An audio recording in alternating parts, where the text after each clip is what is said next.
Now, there's growing calls for the truck company involved in the Boksburg Blast back in December to be held liable. It's despite an independent audit clearing the Infinite Group.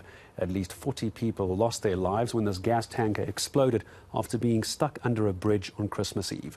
Well, some family members affected by the incident have now taken the legal route.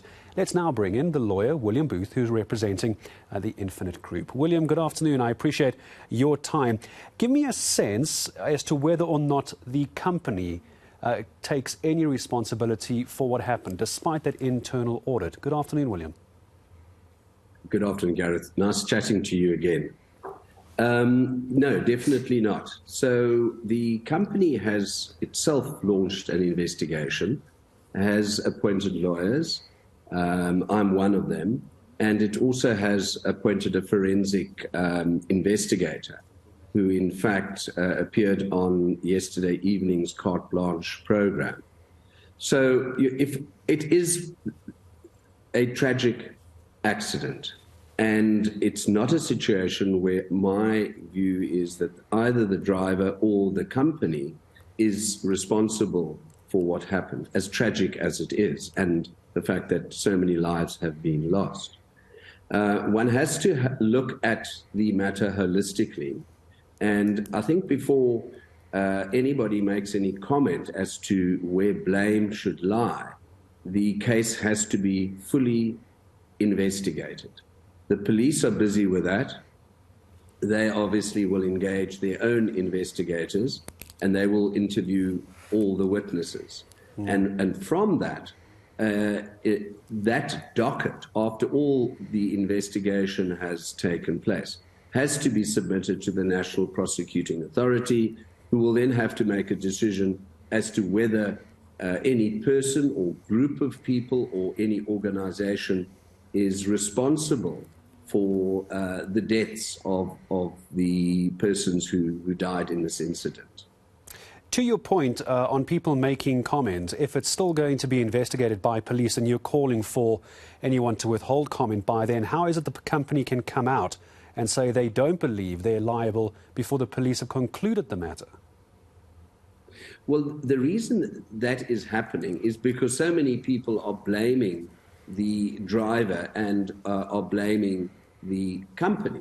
So, it was felt appropriate to actually just put everything into perspective.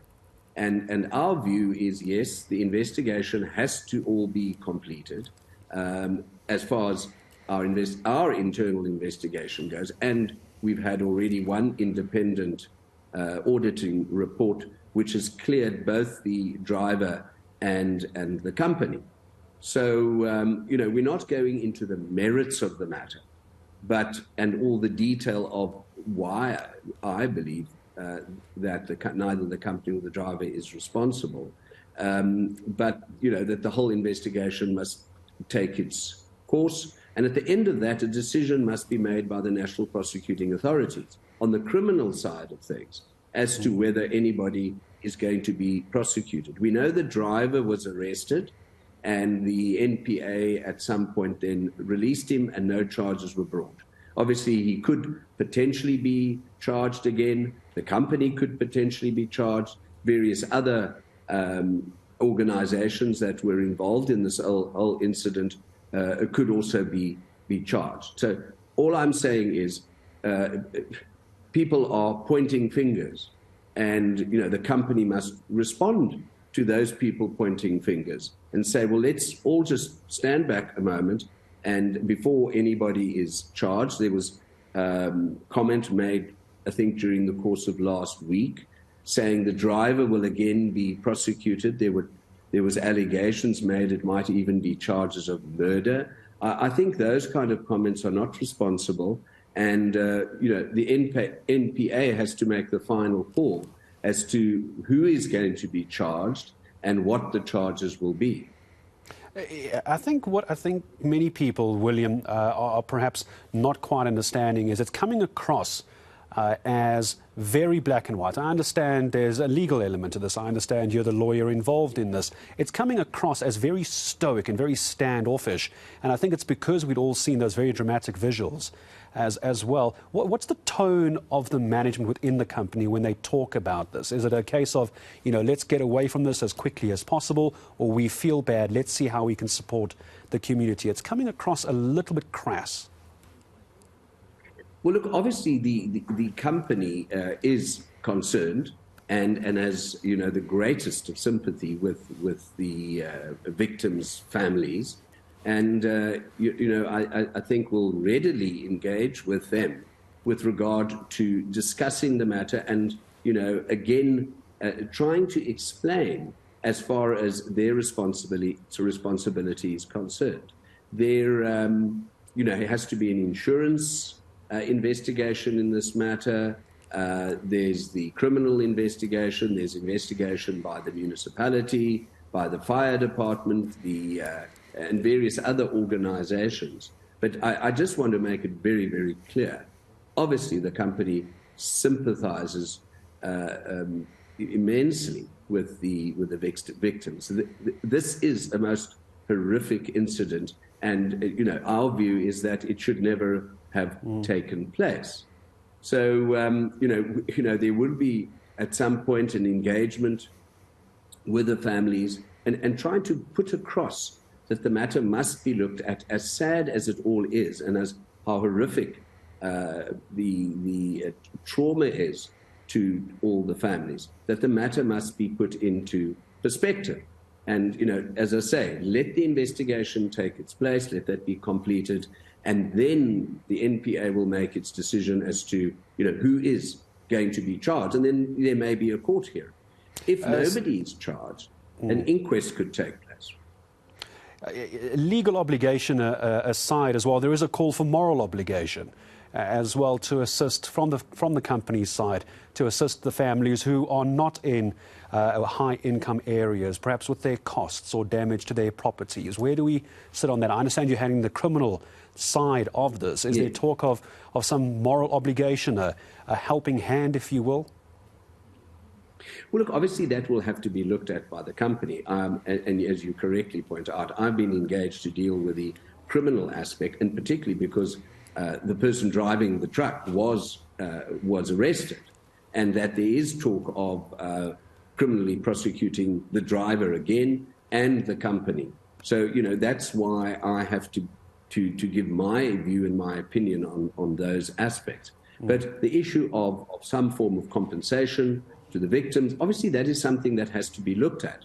And it needs to be looked at from various different perspectives. It may be that the city, it may be the fire department, maybe law enforcement, all have some moral obligation to what took place. You will recall that the truck blew up approximately 40 minutes after it got stuck in the tunnel.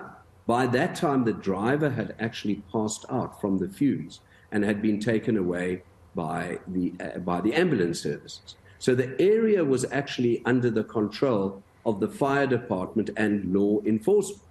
The police station was about 600 meters away, and the fire station is about 1 and a bit kilometers away from the scene. So I think it's all very well to say, well, one group is responsible and not the others. One has to look at this whole tragedy holistically and say, yes, a vehicle got stuck in the tunnel. And, what did the driver do? What did the company do?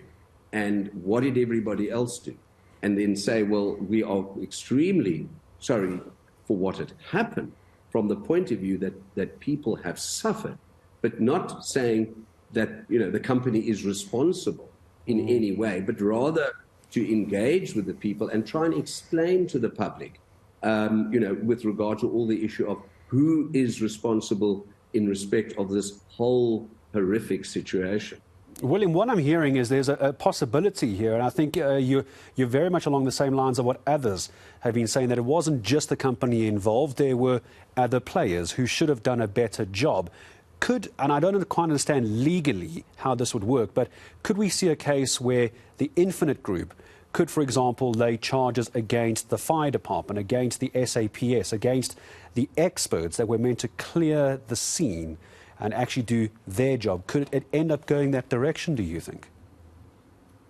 Well, look, I think that's something one must consider. But the point I'm trying to make, Gareth, is the following: that those people who have suffered, the victims and their families, or the ones that have been injured and those that have tragically passed away, including children, they need to look at who is then ultimately responsible, and are there more than one person responsible? It's not just the company, it's not just the driver, there may be many more people. In fact, it might not be the company, it might not be the driver, it might be other organizations like the fire department, who arrived and didn't clear the scene properly. And sadly, some of the people that kept coming forward while they were told to move out of the area may have caused their own death, because people were coming and taking photographs and were taking videos on their cell phones while they were being told, in fact, even by the driver and various other people, to move away from the scene. Yet they kept coming closer all the time.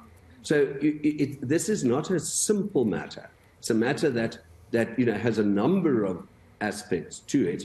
And, people are probably trying to all get away from it and say, well, somebody else is responsible, it's not us. That is why there's got to be a thorough investigation.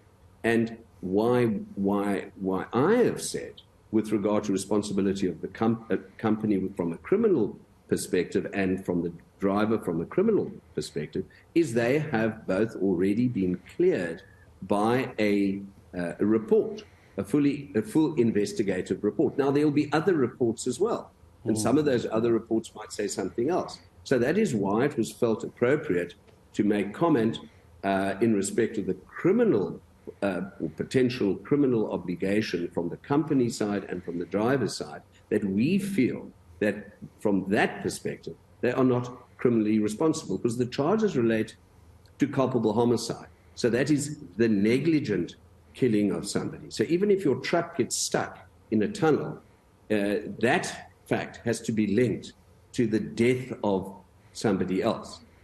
It's not a simple instance where, for example, you're driving a car and you don't keep the proper lookout and you overturn and the people in your car die. This is a bit more complicated than that from a legal perspective. So the truck getting stuck doesn't necessarily mean that the truck driver or the company are then to be criminally held responsible for the death of all those people, as tragic as the whole situation is. William, as always, I appreciate your time in coming on and speaking to us. Criminal lawyer William Booth taking time to unpack for us how he is representing the Infinite Group. I keep wanting to say Infinity Group, the Infinite Group, the company at the centre of this disaster in Boksburg and this blast in December late last year as well. As we heard, an independent audit and reports coming out clearing the company of any wrongdoing. My thanks, as always, to William Booth, legal expert, joining us here on eNCA.